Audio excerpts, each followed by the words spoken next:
wa asyhadu anna Muhammadan abduhu wa rasuluhu la nabiyya wa la rasula ba'dah.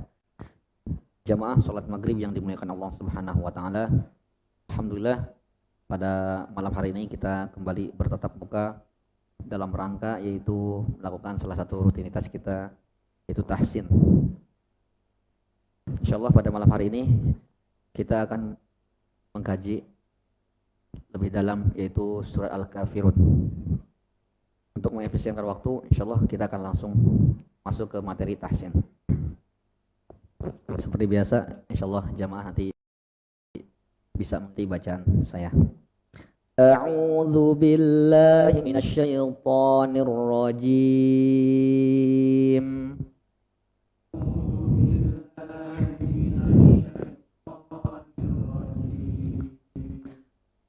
Bismillahirrahmanirrahim.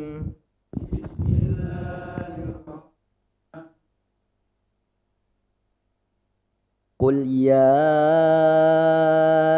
ayyuhal kafirun.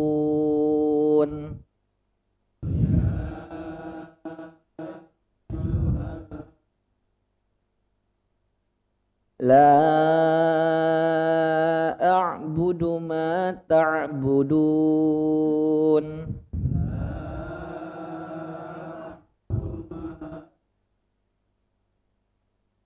Wala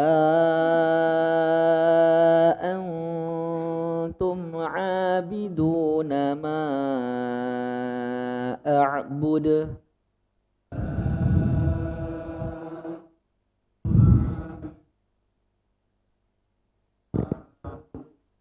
Wala ana 'abidum ma 'abadtum.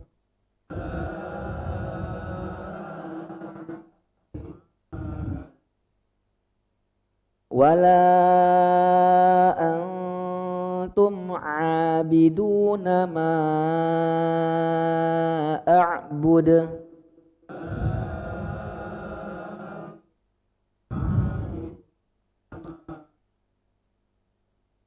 Lakum dinukum waliyadin.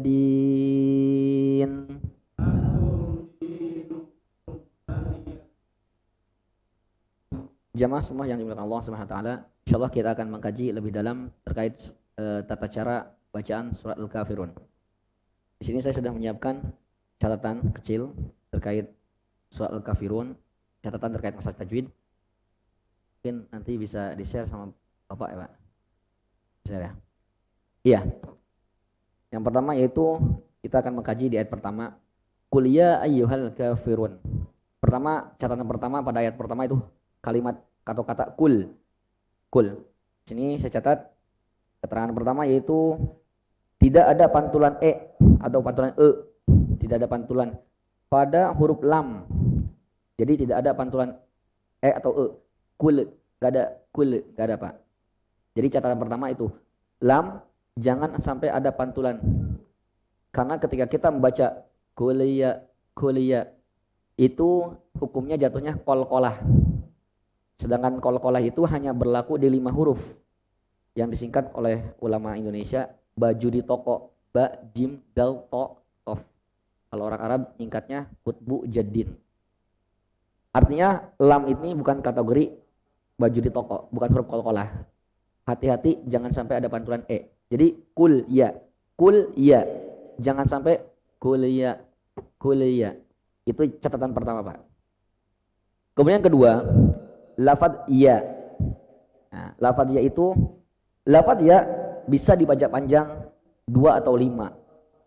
Karena ini hukumnya mad jaiz. Saya ingin menjelaskan sedikit terkait masalah sejarah Quran sebenarnya, khususnya ilmu qiraat.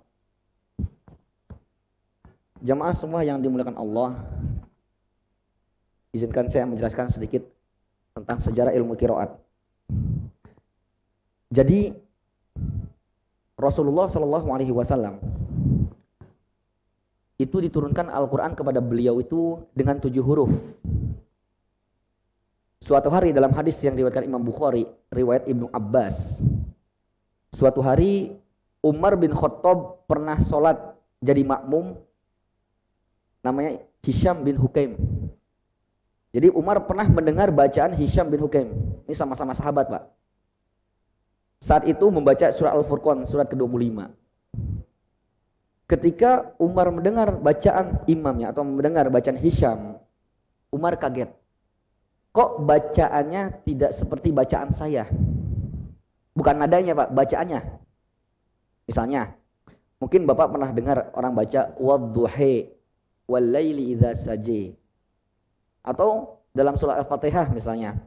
Selama ini kan kita dengarnya ihdinas siratal mustaqim. Ada yang baca pakai sin, ihdinas siratal mustaqim. Bahkan ada yang baca pakai zai, ihdinas siratal mustaqim. Ziratal ladzina an'amta 'alaihim, itu ada. Nah, singkat cerita, Umar kaget mendengar bacaan Hisham, kok bacanya tidak seperti yang saya dengar. Awalnya Umar ingin menarik, tapi dalam hadis itu dikatakan fatasobbartu, saya berusaha untuk sabar. Kan kita bisa tahu karakternya Umar, tegas. Umar itu kan ditakuti. Sampai dalam satu riwayat, kalau Umar jalan di satu tempat, setan tuh nggak berani jalan lewat situ. Sampai segitunya. Intinya itulah Umar bin Khattab. Akhirnya Umar berusaha untuk sabar hingga selesai, kemudian ditariklah. Kemudian dibawa ke Rasulullah. Wahai Rasulullah, ini Hisham, bacaannya kok tidak seperti bacaan yang Anda ajarkan kepada saya. Kemudian kata Rasul, Hisham baca. Dibacalah seperti yang didengar Umar. Kata Rasul, hakadza unzilat. Seperti inilah Al-Quran turun. Umar baca. Dibacalah surat yang sama. Tapi bacanya beda. Kata Rasul, hakadza unzilat. Seperti ini Al-Quran turun. Kemudian di ending kisah ini Rasul mengatakan, innamal Quran unzila ala sab'ati ahruf. Sesungguhnya Al-Quran turun dengan 7 huruf. Apa maksud dari 7 huruf? Banyak perdebatan di kalangan ulama. Bahkan Imam Suyuti mengatakan sampai 40 pendapat. Terlepas dari itu, bahwa singkat cerita, jadi Al-Quran itu, Pak, bahasa sederhananya ada 20 versi. Al-Quran itu bahasa sederhananya ada 20 versi. Jadi Al-Quran itu ada 10 qiraat.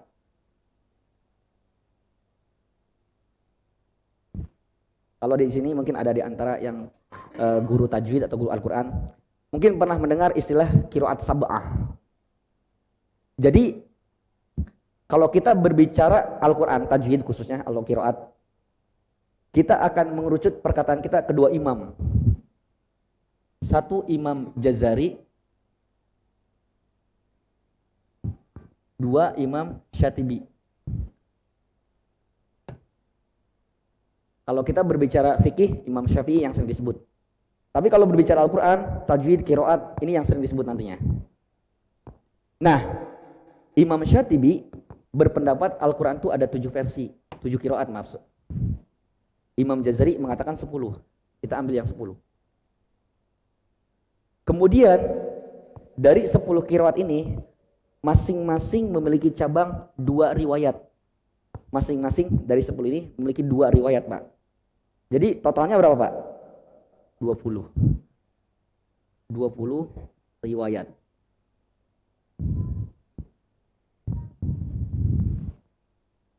Al-Quran yang kita baca selama ini salah satu di antara 20 versi.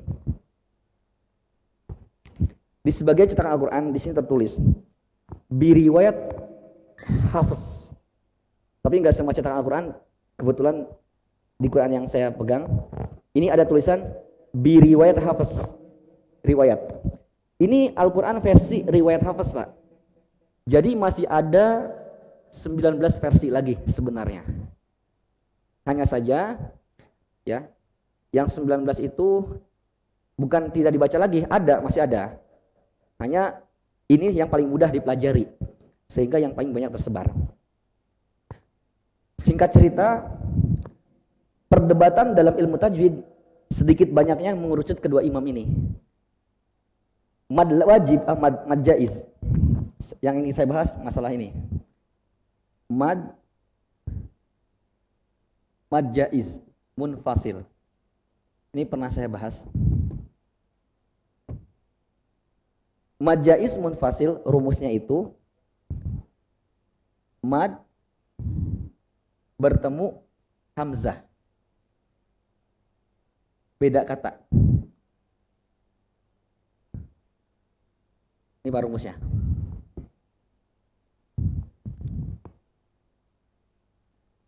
Ya, qul ya ayyuhal kafirun. Dia seperti ini tulisannya. Nah, ini namanya mad, Pak. Jadi kita harus tahu mad itu apa. Waw sukun sebelumnya domah.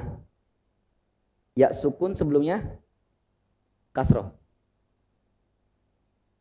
Alif sebelumnya fathah. Ini yang sering saya ulang tiap hari, tiap kita pertemuan. Ini komponen penting, Pak, yang harus dihafal. Jadi kalau yang dimaksud dengan mad ini, waw sukun sebelumnya domah, ya sukun sebelumnya kasroh, alif sebelumnya fathah. Kalau ini mad bertemu dengan hamzah dan beda kata, beda kalimat, ya di sini, hamzah di sini. Ini namanya mad jaiz munfasil. Singkat cerita, ada yang berpendapat mad jaiz itu boleh 2, boleh 4, boleh 6. Ini pendapatnya beliau, Imam Jazari. Tapi kebanyakan yang digunakan di dunia, mayoritas orang atau masyarakat itu jalur Syatibiyah. Imam Syatibi berpendapat mad jaiz itu 4 atau 5.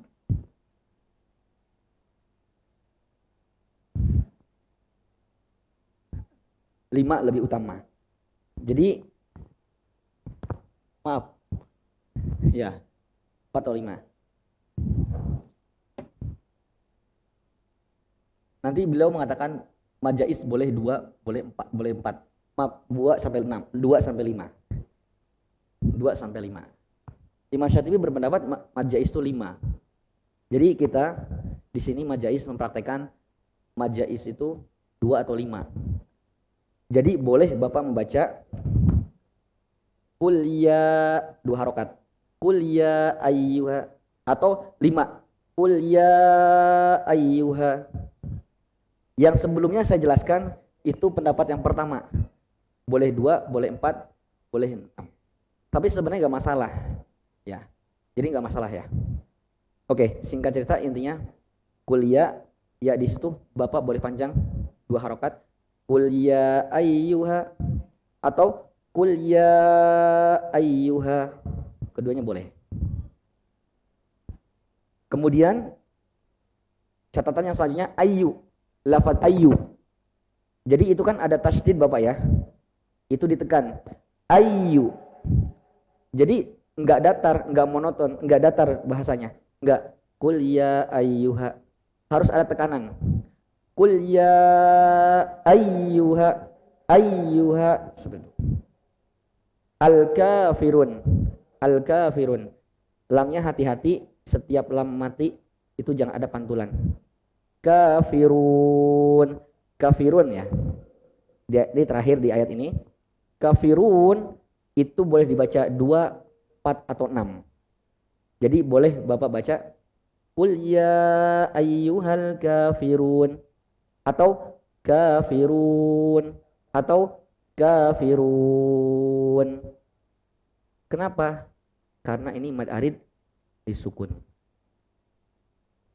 Oke jamaah semua yang dimakan Allah SWT, khawatir membuat pusing jamaah, karena ini mungkin kalau teori cocoknya buat penuntut ilmu. Saya ngasih rumus simple buat jamaah sekalian.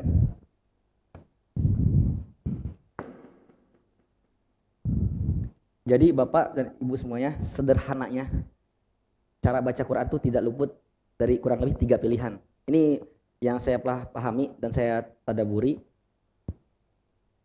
Ya, kalau enggak 1 harokat, 2 harokat, atau 5 atau 6, itu aja. Kalau 1 harokat tuh gini Pak, pendek maksudnya. Kalau Bapak lihat harokat kayak gini, tidur semua, itu jangan pernah dipanjangin. Ini saya ngasih rumus tersimpel. Contohnya, misalnya, kul huwallah misalnya.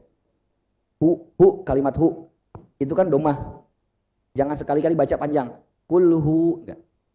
Kul hu. Pokoknya Ini rumus tersimpel, saya ingin memberikan kemudahan untuk Bapak-bapak. Karena kalau saya dalam ilmu teori, khawatir pusing. Pokoknya kalau lihat harokatnya tidur seperti ini, jangan dibaca panjang. Gitu. Sederhananya. Sekarang yang dibaca 2, naik sedikit. Qala, kafir, kafir. Nah, naik sedikit, itu rumusnya ini. Rumusnya ini. Mad.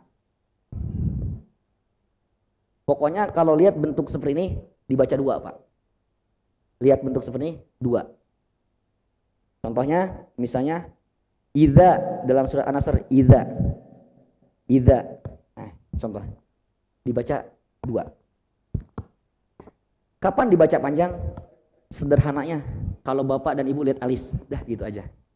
Di mana Bapak dan Ibu lihat alis atau bendera, panjangin. Dah, itu rumus sederhana baca Quran. Kalau kita nggak mau pusing dengan teori, saya kan tadi kan teori ya, saya khawatirnya malah pusing gitu. Ya. Jadi saya memang sudah tulis di PowerPoint, tapi sebenarnya cocoknya buat para pelajar ya, anak-anak gitu. Tapi sederhananya buat bapak-bapak supaya nggak pusing, kalau lihat lafaz Al-Quran, harokatnya tidur, patah, kasroh, domah, jangan sekali-kali panjangin, udah dibaca pendek aja. Contohnya ya aiu ya, wa misalnya la a'budu, lihat la a'budu, kalimat a hamzah, bu sama du, itu kan harokatnya ini ya Pak ya, a'budu, jangan sekali-kali baca a'budu, enggak. Kalau tidur harokatnya 1. Kapan dibaca 2? Kalau seperti ini. Contohnya tadi, misalnya di ayat kedua Al-Kafirun, la a'budu ma. Nah, ma, dia pakai yang ini, fathah setelahnya alif, ma. Kalau yang kasroh misalnya, yang kasroh di ayat lain misalnya, kalau yang kasroh di mana Pak?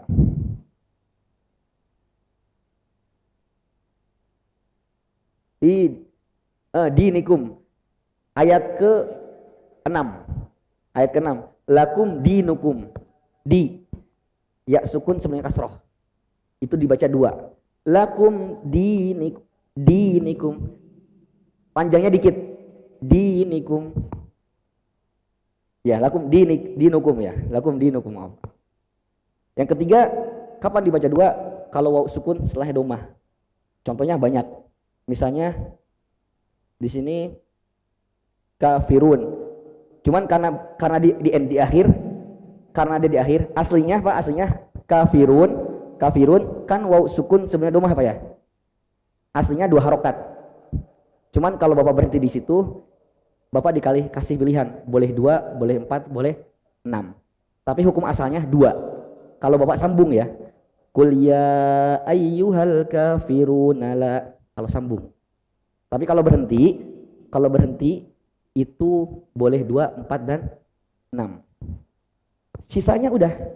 Kalau Bapak lihat alis panjang. Yang saya jelaskan tadi boleh 2, boleh 4, boleh 6, itu perdebatan, Pak. Perdebatan. Pada akhirnya kalau Bapak baca panjang itu selamat. Jadi rumus sederhana baca Quran udah gini aja, pegang aja. Udah selesai, Pak. Kita nggak perlu tahsin lagi. Secara teori dasar maksudnya. Biar nggak pusing. Hanya saja mungkin di sini ada yang ingin lebih mendalami lagi. Saya jelaskan secara kaidah-kaidah. Oke. Jadi intinya catatan di ayat pertama. Kul, hati-hati lamnya jangan ada pantulan e. Karena huruf yang boleh dipantulkan hanya 5. Yaitu ba, jim, dal, to, kof. Disingkat oleh ulama baju di toko. Kalau lam tidak termasuk baju di toko. Jadi jangan sekali-kali ada pantulan e, jangan kuliah, enggak. Kul ya. Kemudian kalau Bapak lihat tasdid itu tanda w. Itu coba suaranya agak diangkat, agak disentak. Ya. Jadi enggak monoton. Intonasinya harus naik. Qul ya ayyuha. Jadi enggak monoton, enggak qul ya ayyuha, enggak kayak gitu. Ini namanya nabr secara hukum, nabr. Ya, dalam ilmu tajwid nabr. Oke, jadi buat supaya mudah, ya kita baca panjang saja karena ada alis, ya Pak ya. Tapi kalau ada yang baca 2 boleh, enggak salah. Oke, kita ulangi.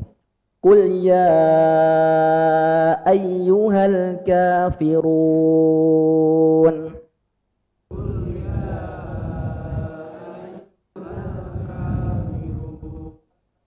Oke.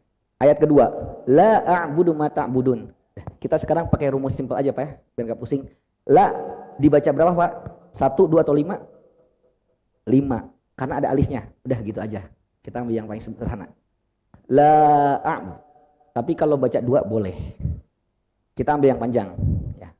Untuk supaya melancarkan kaidah ini. Kenapa dibaca panjang? Karena ada benderanya. Udah gitu aja. La a'budu ma Ain Pak, ain, huruf ain. Ain itu di tenggorokan tengah Pak ya.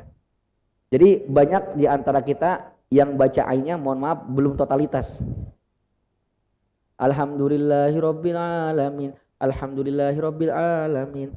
Jadi kayak A. Padahal di tenggorokan kita ini ada 6 huruf. Ada 6 huruf. Ya. Saya hapus saja ini ya.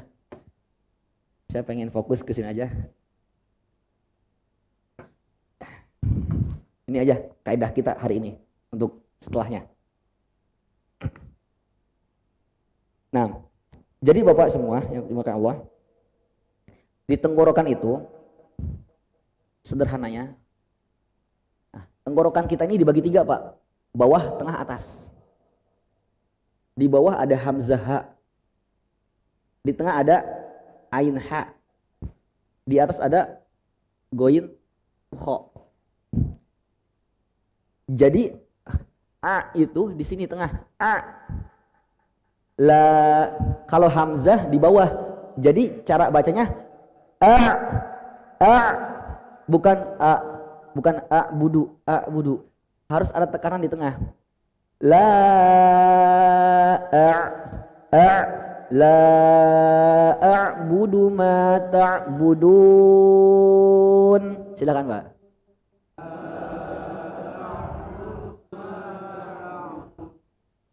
Ya, di sini tidak banyak catatan. Yang penting itulah baca panjang aja dulu. Karena apa alasannya? Karena beralis atau berbendera. A'budu ain, tekanan di tengah. Ma berapa harokat Bapak? 2. Lihat aja. Pokoknya kalau enggak ada bendera atau alis, jangan sekali-kali panjang banget. Itu aja rumusnya. Jadi kalau Bapak menguasai ini, mohon maaf ya tangan kiri. Kalau Bapak menguasai ini, so clear udah. Tinggal dipraktikkan saja. Kalau harokatnya fathah, kasroh, domah, tidur, masuk kayak gitu, pendek. Kalau masuk rumus ini, 2 harokat, naik dikit. Kalau ada bendera, udah dipanjangin aja. Clear, seperti itu Pak. Jadi kita pakai itu aja dulu sementara. Kemudian ayat ketiga. Wala antum abiduna ma a'bud.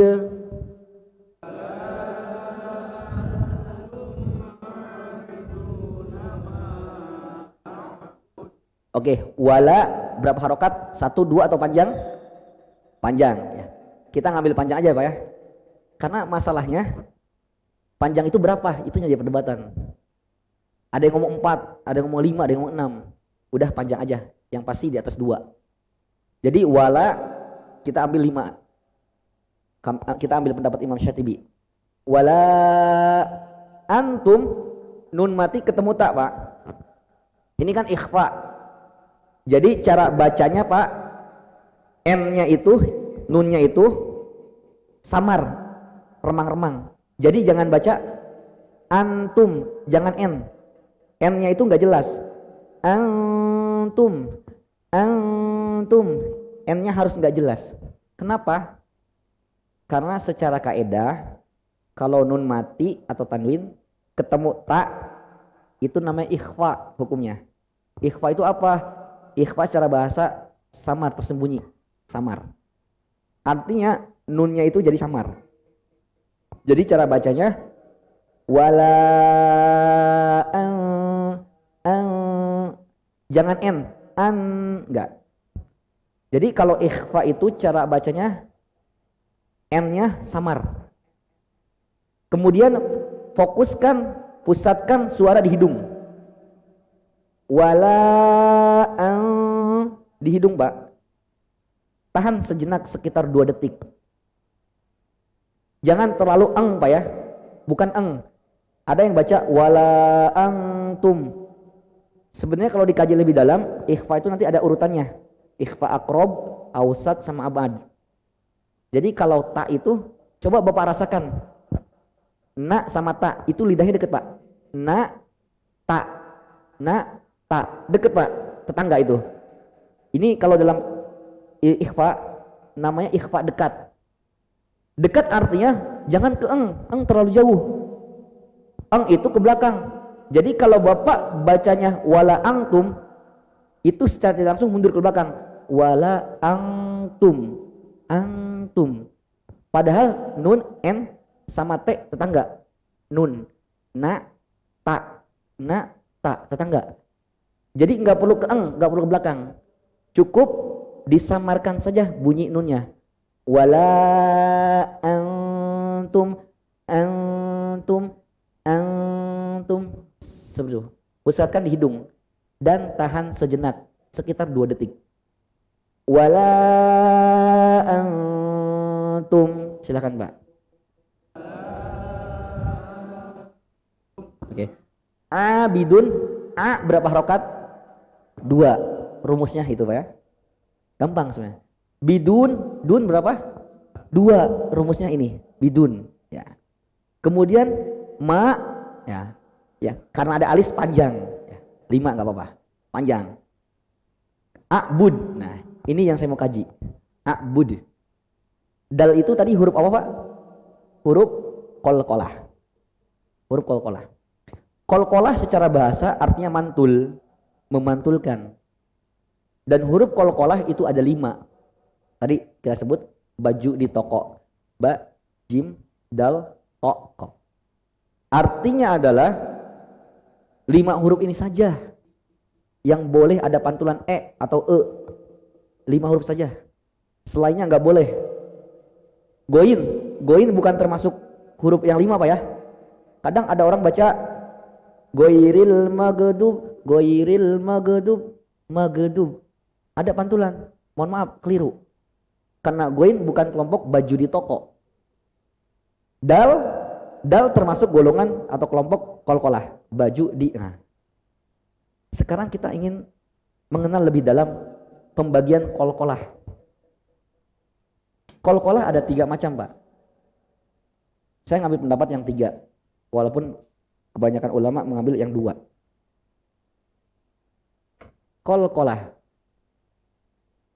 Qalqalah artinya mantul, memantulkan, maaf. Artinya kita sedang membahas pantulan atau Qalqalah hurufnya ada 5. Baju di toko, ba, jim, dal, to, sama kof. Kalau orang Arab menyingkatnya kutbu jadin. Ya, nggak masalah, itu masalah singkatan saja. Yang penting kita tahu huruf yang boleh dipantulkan cuma 5, itu aja kuncinya. Goin nggak termasuk, lam tidak termasuk. Jadi jangan sekali-kali ada pantulan di huruf goin. Ma'agnaan, agna nggak ada. Karena goin bukan termasuk golongan ini. Qalqalah ada 3 macam. Kalau bahasa kitanya qalqalah kecil, sedang, dan besar. Kalau bahasa ilmu tajwidnya qalqalah sugro, wusto, kubro. Oke, rumusnya perlu diingat. Kapan pantulan itu kecil, kapan pantulan sedang, kapan pantulan besar. Pokoknya Pak, apapun keadaannya, dia mau sukun ke, mau di tengah, di ujung, itu ada qalqalah. Cuman yang kita mau bahas, kapan pantulan itu kecil, kapan sedang, dan kapan besar. Pantulan terjadi kecil ketika di tengah bacaan. Nah, rumusnya Pak, di tengah bacaan. Maaf, bukan di tengah kata Pak ya, bukan di tengah kata, di tengah bacaan. Lam yalid wa lam yulad, lam yalid,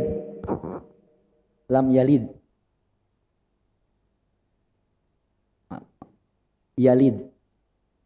Ini dalnya sukun. Kalau kita mengartikan definisi qalqalah kecil di tengah kata, ini maksudnya nggak kecil ini. Tapi qalqalah kecil itu apapun kondisinya, selama dia di tengah bacaan kita dan kita nemu huruf-huruf ini mati, itu pantulannya ada tapi kecil. Contohnya itu di surat Kulhu Al-Ikhlas ayat ketiga, Pak. Ayat keempat, ketiga. Lam yalid itu ada. Kan dia di tengah bacaan. Lam yalid wa lam yulad. Lam yalid wa lam. Ada pantulannya tapi kecil. Artinya tidak perlu dipaksakan lam yalid wa lam, tidak perlu. Dia pantul qalqalah, iya. Tapi karena dia di tengah bacaan, mantunya sekedarnya saja, kecil. Bisa dipahami, Bapak? Alhamdulillah. Kemudian kapan qalqalah disebut sedang? Agak sedikit besar. Kapan, Pak? Disebut usta. Di akhir bacaan. Di akhir bacaan. Nah, yang besar juga sebenarnya di akhir bacaan sama. Cuma nanti ada perbedaan. Sama-sama di akhir bacaan. Apa yang membedakan? Ya, yang membedakan adalah kalau yang sedang itu enggak ada tanda ini, Pak, enggak ada. Tanda ini enggak ada, tasdidnya enggak ada. Jadi definisi qalqalah sedang itu huruf ini, huruf baji toko berada di akhir bacaan, tok gitu aja. Kalau yang ini di akhir bacaan plus dia memiliki ini. Kita beri contoh. Kita mundur sedikit ke surat Tabbat, surat Al-Masad. Tabbat yada abi lahabiu watab. Kalimat watabba. Nah, dia harokat ustad ya, karena di ujung kan pasti mati. Anggapnya sukun. Di akhir bacaan dan memiliki tanda ini. Itu qalqalah besar, Pak. Cara bacanya gimana? Ditahan sejenak baru dipantulin. Tabbat yada abi lahabiu watab. Watab. Tahan sejenak baru pantulin. Kalau yang sedang langsung dipantulin. Contohnya surat Kulhu. Qul huwallahu ahad. Ahad. Beda, Pak. Ahad. Watab. Sama-sama di akhir. Ini enggak ada tandanya, ini ada tandanya. Cara bacanya beda. Kalau ini langsung mantul. Qul huwallahu ahad. Ahad. Langsung mantul. Kalau ini tahan sejenak. Watab bil haqq. Seperti itu. Bisa dipahami, Bapak? Alhamdulillah. Hukum qalqalah selesai berarti, Pak. Nah, di sini di ayat ketiga, a'bud ini qalqalah. Qalqalah apa, Pak? Kecil, sedang, besar? Sedang. Kenapa sedang? Di akhir bacaan dan tidak ada tasydid, tidak ada tanda W. Jadi langsung dipantulkan. Wala antum abiduna ma a'bud.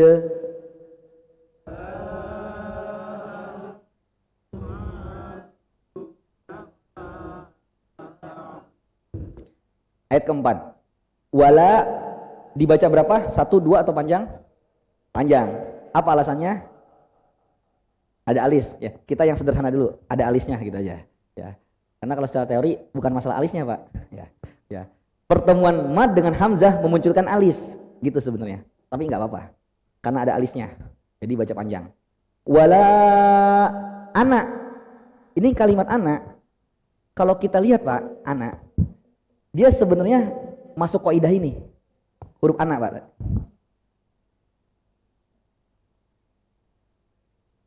Nah, kalau kita lihat ini masuk kaidah ini nih. Seperti layaknya idza. Idza. Fathah ketemu alif. Fathah ketemu alif, ya kan, Pak? Cuman itu ada tanda tuh, Pak. Di nunnya ini, Pak, di alif itu. Bapak lihat enggak di situ? Di buku di Quran Bapak ada. Nah, Jadi lafaz bulat kan? Lonjong gitu, enggak bulat murni, ya kan? Seperti itu. Nah, jadi lafaz anak Pak, yang artinya saya.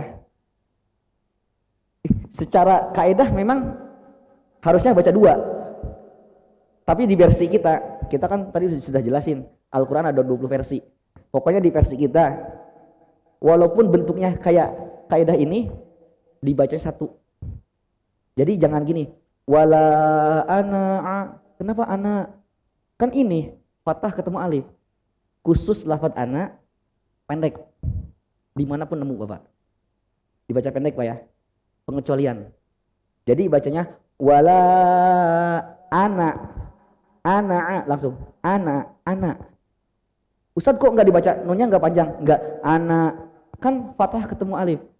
Ini dikecualikan. Sudah dikasih tanda sama ulama. Dikasih bulat tuh alifnya. Bulat tuh artinya sukun kan ya? Ya, artinya jangan dianggap. Bisa dipahami Pak? Oke. Jadi wala ana. Saya ingin bahas sedikit masalah mad. Sebenarnya pernah bahas, cuman untuk mengulang. Apapun hurufnya Pak, apapun hurufnya. Kalau Bapak baca panjang, mau 2, ya pokoknya selain 1 lah. Mau 2, mau 5, mau 6. Apapun hurufnya, hidung nggak pernah ikut campur. Hidung nggak pernah ikut campur. Contoh misalnya abid, wala, la, contoh la. Panjang kan? Jangan sampai hidung kita ikut campur. Kalau Bapak baca panjang, hidungnya ditekan-tekan, suaranya berubah, itu masih perlu diluruskan. Contoh salah. Wala, itu salah Pak. Mad itu hidung nggak ikut campur. Yang tepat wala. Ain juga sama ain. Sebenarnya bukan enggak. Sama apapun hurufnya. Misalnya al-kafirun, ka misalnya. Ka enggak gini Pak. Ka. Jadi kalau hidungnya ikut campur, itu madnya perlu diluruskan. Contoh, ya kuliah, ya. Ya jangan kuliah. Nah, itu. Intinya adalah mad apapun hurufnya hidung nggak ikut campur kecuali huruf apa Pak? Mim dan nun. Kecuali 2, diingat Pak. Kecuali mim dan nun. Mim dan nun apapun keadaannya hidung pasti ikut campur. Ya misalnya abidun misalnya. Ma'abud. Nggak bisa kita terlepas tuh. Nggak bisa, harus pasti itu nggak apa-apa. Kenapa? Mim sama nun hidung ikut campur. Karena ada sifat yang melekat pada mim dan nun, sifat gunnah. Gunnah itu tempatnya di sini, khaysyum, di hidung, rongga hidung. Jadi singkat kesimpulannya adalah ketika kita baca di atas satu harokat, baca mad namanya, hidung nggak pernah ikut campur Pak. Dicoba kalau pas baca hidungnya ditekan-tekan, suaranya berubah, nah, terus dilatih. Pusatkan ke sini.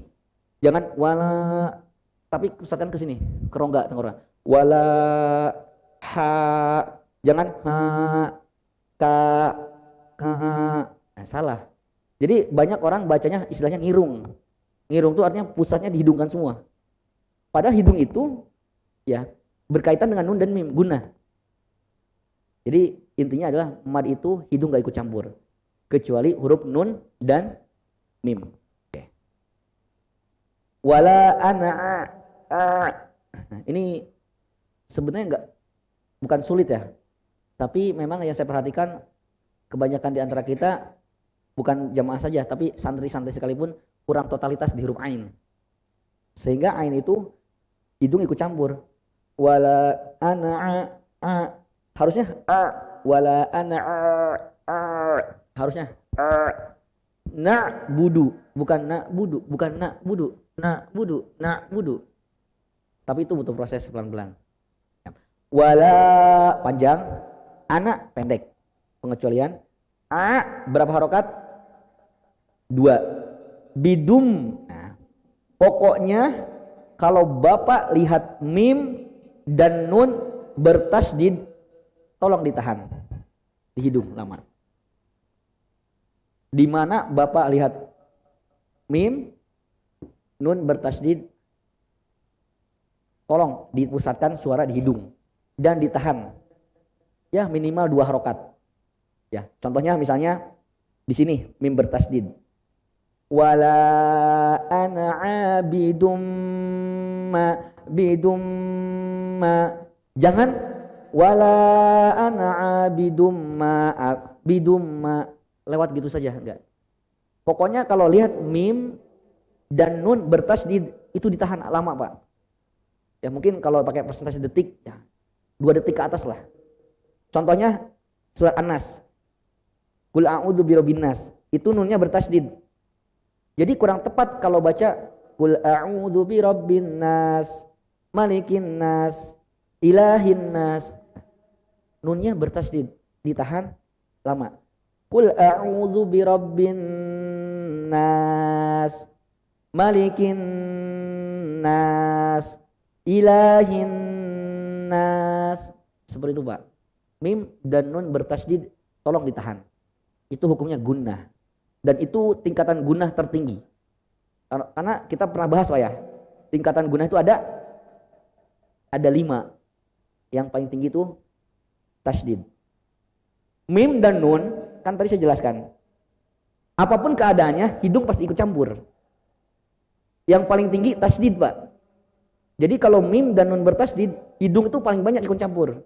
Malikin nas minal jin. Tuh, ikut campur nun. Ustadz kalau mim dan nun berharokat doang. Ikut campur gak? Ikut campur. Tapi sedikit.